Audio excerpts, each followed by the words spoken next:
아니 근데 그게 사실은 솔직히 말하면 제가 좀 사람들 만날 때마다 횡설수설 얘기를 하는 것 같아요 라는 분들의 경우에는 이런 불필요한 말들이 다 있거든요. 말이 너무 길어지는 사람들한테 비호감이다 라는 얘기를 많이 하는데, 길게 장황하게 이야기를 하면 듣는 입장에서는 에너지가 쓰이죠. 저는 말 관리도 외모 관리 중 하나다 라고 생각하거든요. 혼자서 충분히 할 수 있는 방법이 있거든요. 가장 추천드리는 방법은 5분, 하루 딱 5분만 내셔서.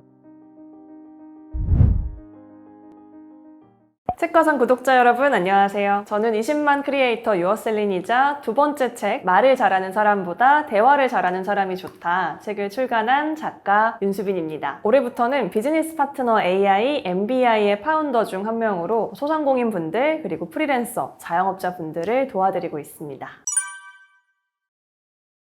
사실 이틀 전에도 저한테 들어왔던 질문 중에 하나인데, 제가 좀 사람들 만날 때마다 횡설수설 얘기를 하는 것 같아요 라는 분들의 경우에는 대부분 어떤 문제가 있냐면, 내가 말을 할 때 내가 가진 능력보다 120%, 130% 더 말을 잘해야 된다라는 부담감이 엄청 큰 경우가 굉장히 많아요. 예를 들면 내가 이런 말을 했을 때 상대방이 이렇게 생각하지 않을까? 내가 이 정도 얘기를 하면 좀 실망하지 않을까? 지레 겁을 먹는 경우가 굉장히 많은 건데, 이런 경우에는요, 내가 60%만 말을 해도 괜찮다, 이 정도만 내가 가지고 있는 생각들을 꺼내도 아무 문제가 일어나지 않는다 라는 안전함만 스스로 생각을 해주시면 충분히 이런 부분들은 많이 해소가 됩니다. 보통은 말을 굉장히 길게 하는 분들 중에 두 가지가 있어요. 첫 번째는 본인 스스로도 요점을 잡지를 못해서 그냥 계속 얘기를 하면서 찾아가는 거예요. 그런 경우가 있고, 두 번째는 말을 많이 하는 게 좋은 분들, 내가 주도권을 좀 잡고 싶어 하는 분들, 두 가지 경우가 있어요. 그런데 말을 길게 하는 게 무조건 말을 잘하는 거다라고 생각하시는 분들이 있는데 굉장히 큰 착각입니다. 진짜 말을 잘하시는 분들 같은 경우에는 핵심만 딱딱딱 짚어서 얘기를 하고 짧게 말을 끝내죠. 그러니까 오히려 듣는 사람들이 더 듣고 싶어 하는 경우가 많습니다. 말이 너무 길어지는 사람들한테 보통 비호감이다 라는 얘기를 많이 하는데, 그런 이유가 뭐냐면, 사실 우리가 말을 할 때 에너지를 많이 쓰는 것 같지만 듣는데도 그만큼의 에너지가 필요하거든요. 왜냐면 말을 할 때는 일단 사람이 움직임도 있고 생각도 막 많이 해야 되고, 사람은 원체 자기 이야기를 하는데 반대로 듣는 거는 상대방이 어떤 이야기를 할지 예측이 거의 되지 않잖아요. 그러다 보니까 집중해야 돼요. 근데 내가 좋아하는 사람이나 아니면 듣고 싶은 내용을 듣는 것도 힘든데, 상대방이 내가 별로 썩 대화하고 싶지 않은 상황이거나 아니면 궁금하지 않은 내용에 대해서 막 이렇게 길게 장황하게 이야기를 하면 우리가 듣는 입장에서는 에너지가 쓰이죠. 그러다 보니까 길게 말을 하는 사람들하고 만났을 때 피로하다라고 느껴지는 경우가 많습니다. 말을 잘해야 하는 이유는 굉장히 또렷하죠. 인생에서 중요한 모든 순간들은 말과 사람으로 이루어져 있거든요. 예를 들면 어렸을 때 커가는 성장기에서는 친구 관계도 말로 이루어지고, 면접을 보는 거, 그리고 연애를 해서 결혼을 하는 거, 결정적으로 사업을 하는 분들 같은 경우에는 누군가를 설득시켜서 행동을 바꾸게 만드는 거, 이런 일련의 과정들이 모두 말로 이루어져 있잖아요. 심지어 요즘에 이제 많이 하시는 SNS 콘텐츠를 만들고 릴스에서 이야기를 하고, 이런 내용들도 모두 다 말을 어떻게 하느냐에 달린 거기 때문에, 사실 이런 내용들을 다 짚어보면 우리가 행복하게 사는 방법, 그리고 성공하는 방법들에는 모두 말을 어떻게 하느냐가 담겨 있는 거거든요. 그렇기 때문에 그냥 방법들을 찾는 경우가 굉장히 많으신데, 그 이전에 내가 말을 잘하고 있었나? 이 부분에 있어서는 전략적으로 말을 내가 고치려고 하고 있었나? 이런 부분들을 생각해 보시면 훨씬 더 인생의 성공 확률을 높일 수 있죠. 말을 잘하고 싶어요 라고 생각하는 분들이 얼마나 시간이 필요한 거예요. 이걸 좀 고치는데 빨리 고치고 싶어요, 이런 분들이 좀 있거든요. 근데 사실은 제가 생각할 때는 말을 못하는 이유는 굉장히 여러 가지가 있어요. 사람마다 다 다르죠, 당연히. 그런데 내가 어떤 문제를 가장 많이 가지고 있는지를 우선순위로 파악하는 게 필요해요. 저는 말 관리도 외모 관리 중 하나다라고 생각하거든요. 예를 들면 외모 관리 중에 피부 관리도 있고 몸매 관리도 있고 여러 가지 메이크업을 배운다, 이런 요소들도 있는데, 말에 대해서는 되게 간과하는 경우들이 많아요. 말도 마찬가지거든요. 내가 발음이 좀 어눌한 건지, 말을 하는 속도가 문제인 건지, 아니면 좀 표정? 이런 비언어적인 것들이 보완이 돼야 하는 건지 이런 것들을 좀 샅샅이 봐야 하는데 그런 부분들을 보지 않고 대뜸 말 잘하고 싶어요 라고 하면 막막한 거죠. 그렇기 때문에 외모 관리처럼 내가 가장 보완하면 좋을 부분이 뭔지를 우선순위로 정해보는 게 필요합니다. 사실 내가 뭐가 가장 부족한지는 본인이 가장 잘 알고 있어요. 내가 말을 조금 더 어떻게 하면 잘 할 수 있을까 이전에 내가 가지고 있는 것들 중에 어떤 부분을 보완하면 좋을까를 직접 써보는 게 굉장히 좋죠.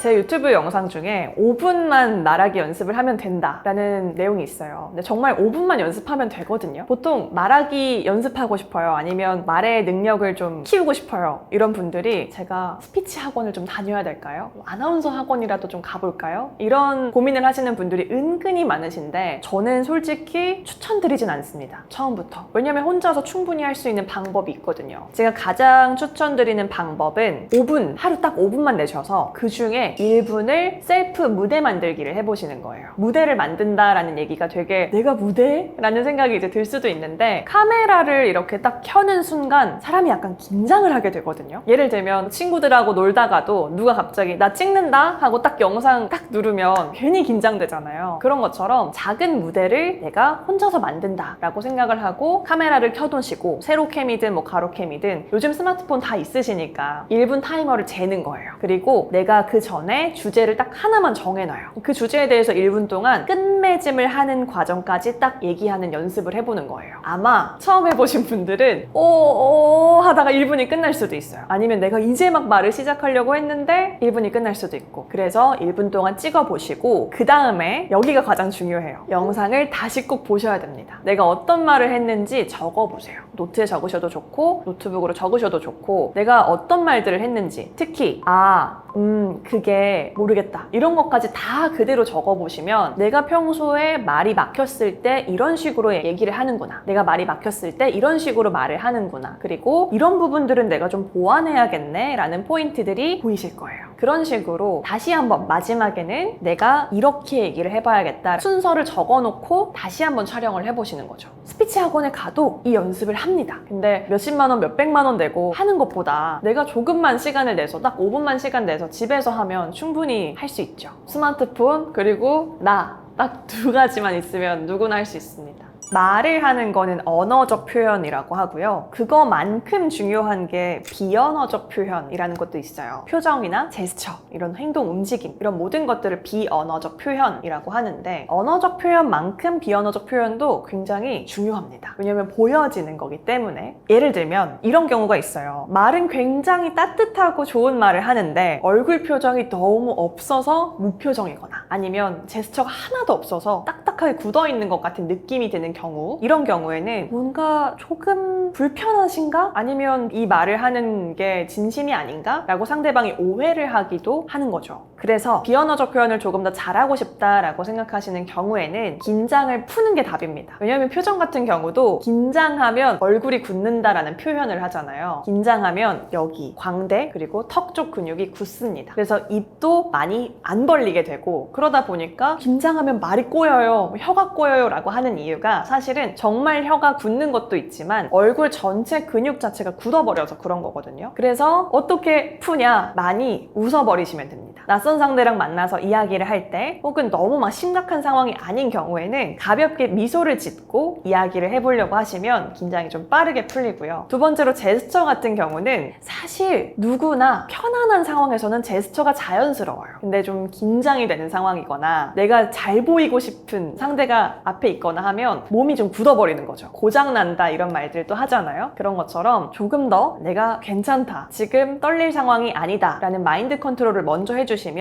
자연스럽게 제스처가 나오게 되실 거예요. 사람마다 사실은 하나씩 다 있어요. 예를 들면 아니 근데 그게 사실은 솔직히 말하면 이런 것들이 다 사람마다 정해진 군말이라고 하죠. 그런 불필요한 말들이 다 있거든요. 이거를 가장 빠르게 알고 그 다음에 내가 또 이걸 썼구나를 인지하는 게 첫 번째예요. 그 다음에 조금씩 줄여가야지 라고 생각하면 좋은데요. 이걸 그러면 어떻게 아냐? 가장 쉬운 거는 친한 친구들하고 대화할 때 가장 분말들이 자주 나오거든요. 특히 통화할 때 통화 녹음 요즘에는 이런 거 잘 돼 있잖아요. 아니면 통화할 때 다른 데서 녹음기를 켜놔도 되고 그런 식으로 어차피 나만 들을 용도니까 통화 녹음을 해놓으시고 다시 들어보면서 조금 괴로울 수도 있어요. 그렇지만 들어보면서 내가 이런 사실은 이라는 말은 되게 많이 하는구나. 그러면 다음부터는 좀 줄여봐야겠다. 이런 식으로 고쳐가시는 게 좋습니다.